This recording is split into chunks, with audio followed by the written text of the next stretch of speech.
Good morning everyone. Welcome to social science class. Dear students, today we will do the next topic of chapter 9. The topic is Anglo-Mysore Wars. Last video में हमने discuss कर लिया था कि बंगाल के जो conquest हुए थे उसमें battle of boxer, battle of Plassey और लास्टली ड्यूल गवर्नमेंट, इसको हमने डिस्कस कर लिया था। आज की हम इस वीडियो में नेक्स्ट टॉपिक पढ़ेंगे एंग्लो मैसूर वार्स। और जैसे ही नॉर्थ ईस्ट में ब्रिटिश ईस्ट इंडिया कंपनी का रूल इस्टेब्लिश हो गया था, टोटली वहाँ का जो दीवानी राइट था वो ब्रिटिश ईस्ट इंडिया कंपनी को मिल गया था। फिर उसके बाद क्या हुआ कि जो साउथ इंडियन मैसूर कहाँ पर है? कर्नाटका स्टेट में एट प्रेजेंट। वहाँ का जो राजा था वाडियार डायनेस्टी का, उसकी डेथ हो जाती है और उसके बाद हैदर अली, ठीक है, वहाँ का नवाब बनता है। तो हैदर अली जो ब्रिटिश ईस्ट इंडिया कंपनी थी उसकी जो ट्रेड मोनोपोली थी उसको पसंद नहीं करता था, इसलिए उसने क्या किया, अपने एरियाज़ के अंदर से ब्रिटिश ईस्ट इंडिया को खदेड़ना शुरू कर दिया। उनके ऊपर जो रेस्ट्रिक्शंस लगा दी ट्रेड के ऊपर। तो ये चीज़ें जो थी ब्रिटिश ईस्ट इंडिया कंपनी को पसंद नहीं आ रही थी, ठीक है। तो वो उनका वेल विशर नहीं था और ब्रिटिश ईस्ट इंडिया कंपनी ने फिर वापसी जो कर ली साउथ इंडिया की साइड, और वहाँ पर हैदर अली और उसका एक सन था टीपू सुल्तान। तो 4 जो मैसूर वार हुए और लास्टली इन रूलर्स को भी ब्रिटिश ईस्ट इंडिया कंपनी ने ख़त्म कर दिया और साउथ इंडिया का जो होल्ड था वो उनके हाथों में आ गया था। तो हम इस टॉपिक के अंदर डिस्कस करेंगे डिटेल में कि क्या रीज़न रहा है। हैदर अली के साथ 2 युद्ध हुए, तो उस युद्ध में क्या ऐसे स्टेप लिए हैदर अली ने कि ब्रिटिश ईस्ट इंडिया कंपनी ने उनके ऊपर अटैक कर दिया। तो स्टार्ट करते हैं।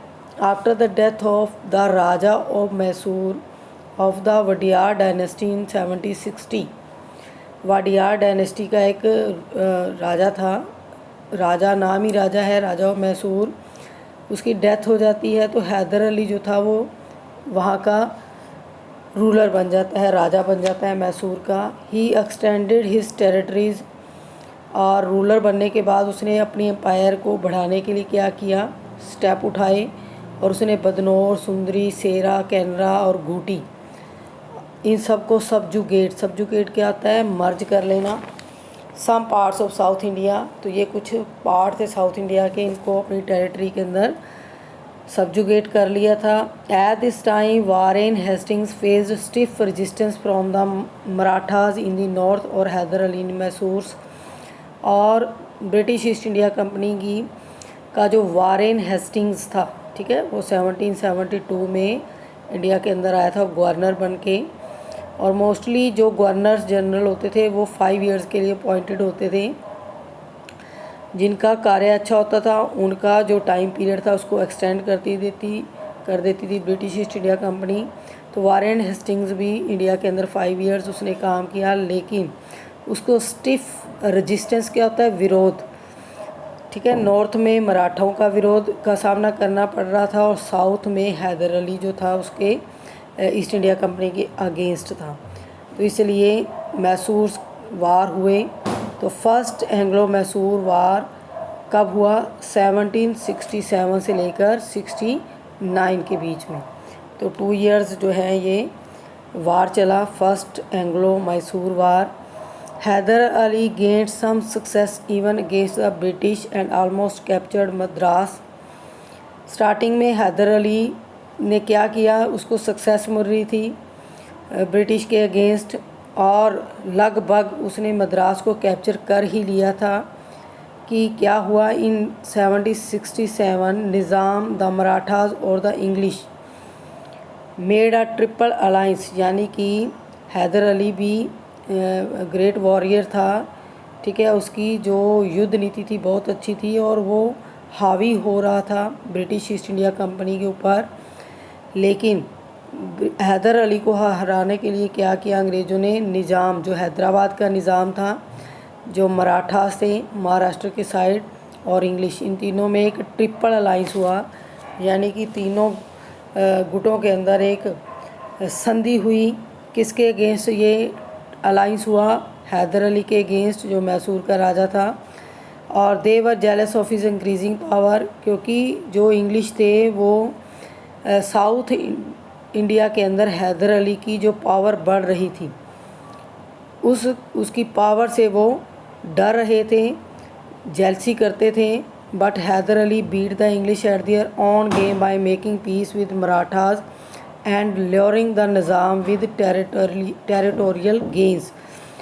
हैदर अली अपने तरीके से, ठीक है, अपनी स्ट्रेटजी से जो इंग्लिश थे उनको हराना चाहता था। और उसने क्या किया? बाय मेकिंग पीस, मराठास और निज़ाम, उनके साथ उसने एक संधि कर ली। देखो इनकी संधि पहले जो अलाइंस थी अंग्रेज़ों के साथ थी, तो मराठास और निज़ाम, ल्योरिंग क्या होता है? आश्वस्त करना या लालच देना। तो निज़ाम को लालच दिया, मराठाओं को भी कहा कि वो शांति चाहता है और उनकी हेल्प चाहता है। तो इन लोगों को थोड़ा इसने इम्प्रेस किया, लालच दिया। ही अटैक्ड आरकॉट, हैदर अली ने आरकोट को ऊपर अटैक कर दिया। British were shocked as they increase heavy losses. जब उसने आरकोट पर अटैक करके उसको जीत लिया तो ब्रिटिश जो थे उनको बहुत ज़्यादा धक्का लगा, शॉक्ड हुए और उनको हैवी लॉसेस हुए। They had to sign a treaty of peace and mutual help with Hyder Ali, यानी कि हैदर अली की इस गेम से वो आउट होने ही वाले थे कि उन्होंने हैदर अली के साथ मिलकर एक पीस ट्रीटी की, ठीक है।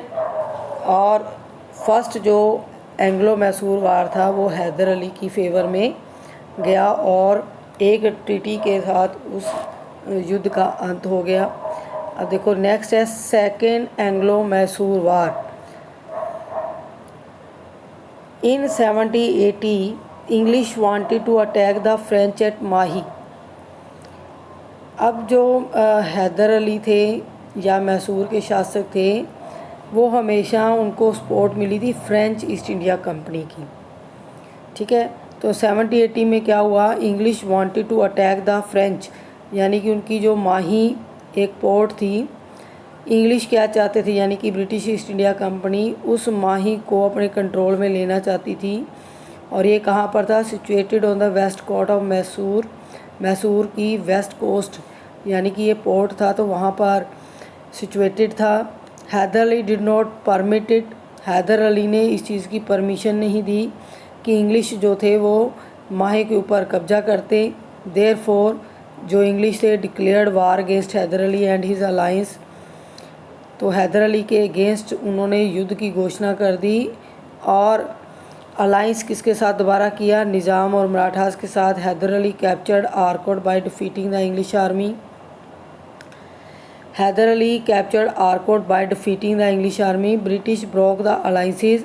ये पहले की बात बता रहे हैं कि आरकोट के ऊपर जो हैदर अली ने अटैक कर दिया था, आरकोट में इनके अपने ट्रेड सेंटर से जिनके ऊपर हैदर अली ने अटैक कर दिया था और फिर उनके बीच में एक संधि हुई थी। तो ब्रिटिश ने इस अलाइंस को तोड़ दिया क्योंकि इन्होंने दोबारा जो सेकेंड मैसूर वार कर दिया था start. In spite of that Hyder Ali gave a crushing defeat to the British.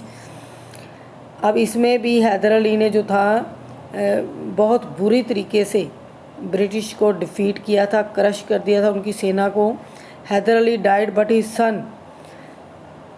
दोनों जो मैसूर वार थे वो हैदर अली ने जीत लिए थे, लेकिन हैदर अली की बाद में डेथ हो जाती है और उसका सन जो है टीपू सुल्तान, उसने जो युद्ध उसके फादर ने शुरू किए थे ब्रिटिश ईस्ट इंडिया कंपनी के अगेंस्ट वो कंटिन्यू रखे। Battle concluded after the treaty of Mangalore in 1784 when the both party decided to restore each other conquest territories and set the prisoners free. यहाँ पर टीपू सुल्तान ने मैसूर वार्स को कंटिन्यू रखा और एक युद्ध हुआ जिसमें ट्रीटी ऑफ मैंगलोर यानी कि टीपू सुल्तान और ब्रिटिशर्स के बीच में युद्ध हुआ और 1784 में एक ट्रीटी हुई मैंगलोर की। और इसमें क्या हुआ, जो बोथ दी पार्टीज थी यानी कि मराठा और जो निजाम थे, उन्होंने क्या डिसाइड किया, restore each other conquered territories, कि जो उनके इलाके जो उन्होंने जीते हैं वो टेरिटरीज जो हैं उनको क्या करेंगे, रिस्टोर करने की कोशिश करेंगे, क्योंकि हैदर अली ने वो छीन लिए थे उनसे। तो वो मराठा और निज़ाम क्या चाहते थे, दोबारा से वो स्टेट्स जो उनके कब्ज़े में थी उनको छुड़वाना चाहते थे, और क्या चाहते थे, जो प्रिजनर्स थे, जो बंदी बनाए हुए थे उस इलाके के, उनको रिहा करवाना चाहते थे। Third Anglo Mysore war took place in 1789 और 92। Tipu Sultan allied with the French. अब टीपू सुल्तान को पता था कि मराठे और जो निज़ाम है वो विश्वसनीय नहीं है, ठीक है, विश्वासघात कर सकते हैं। तो उन्होंने टीपू सुल्तान ने फ्रेंच की हेल्प ली और उनके साथ एक संधि की and invaded the nearby state of Travancore in 1789। और उसकी स्टेट के पास त्रावणकोर, ठीक है, वहाँ पर उस एरिया में उसने इन्वेड क्या होता है, अटैक करना, कर दिया।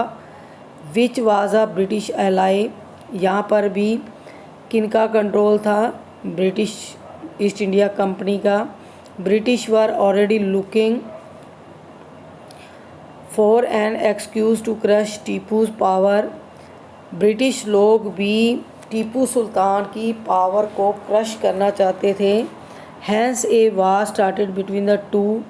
फिर क्या हुआ कि दोनों के बीच में एक युद्ध शुरू हुआ और resulting in the defeat of Mysore, और इसमें मैसूर की हार हुई। The war ended after the siege of Srirangapatnam in 1792। Mysore की कैपिटल थी उस वक्त श्रीरंगपट्टम। तो श्रीरंगपट्टनम को युद्ध जो है हार गए थे मैसूर का राजा जो था टीपू सुल्तान। तो उसके बदले में उसको क्या देना पड़ा, युद्ध जब ख़त्म हुआ तो श्रीरंगपट्टम जो था वो अंग्रेज़ों को देना पड़ा, सीज़ कर लिया उन्होंने। Tipu was force to sign the treaty, और उसको फोर्स किया युद्ध हारने की वजह से श्रीरंगपट्टनम जो था वो ब्रिटिश ईस्ट इंडिया कंपनी को देने के लिए। Mysore had to hand over half of its territory. तो मैसूर को अपनी यानी कि टीपू सुल्तान को मैसूर जो उसकी रियासत थी उसका आधे से ज़्यादा हिस्सा जो था ब्रिटिश को देना पड़ा, ठीक है। और इसके साथ साथ Tipu's two sons as war hostage, और उसके दो जो बेटे थे उनको भी युद्ध बंदी बना लिया। वार होस्टेज क्या होता है भी, उन्होंने आरोप लगाया कि टीपू सुल्तान ने ब्रिटिश ईस्ट इंडिया कंपनी का जो एरिया है, ठीक है, उसके ऊपर अटैक किया था। तो इसके बदले में क्या होगा, उनकी पावर को कम करने के लिए उसकी टेरिटरी छीन ली, और उसके जो 2 सन थे उनको भी बंदी बना लिया वार होस्टेज का आरोप लगाकर। Fourth Anglo Mysore war 1799। When lord Wellesley became the governor general. Warren Hastings के बाद आ गया लॉर्ड वेल्जली, ये गवर्नर जनरल बनकर आया 1798 में इंडिया के अंदर।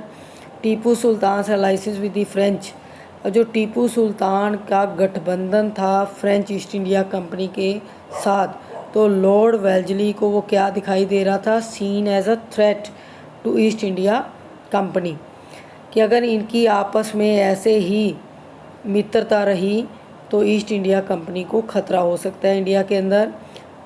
As a result Mysore was attacked from all 4 sides.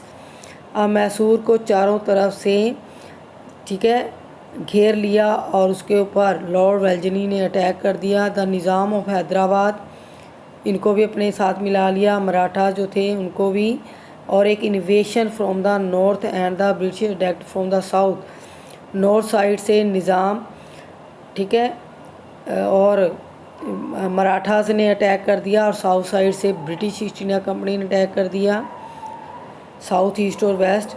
The British won a decisive victory at Srirangapatnam in 1799, और इसमें जो ब्रिटिश थी उनको विजय प्राप्त हुई, श्रीरंगपट्टनम उनके कब्जे में आ गया, टीपू को मार दिया गया और टीपू युद्ध में मर ही गया। Defence of the city, city को बचाते हुए उसको जो है युद्ध में मारा गया। Much of the remaining Mysorean territories, अब जो उसके पास मैसूर का जो भी एरिया था उसको अनेक्स यानी कि सबजुगेट कर लिया ब्रिटिश ने।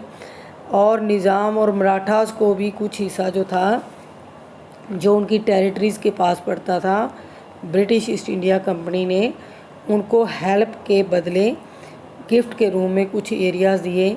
Remaining core around Mysore and Srirangapatna was restored to the Indian princes belonging to the Wadiyar dynasty who ruled till 1947।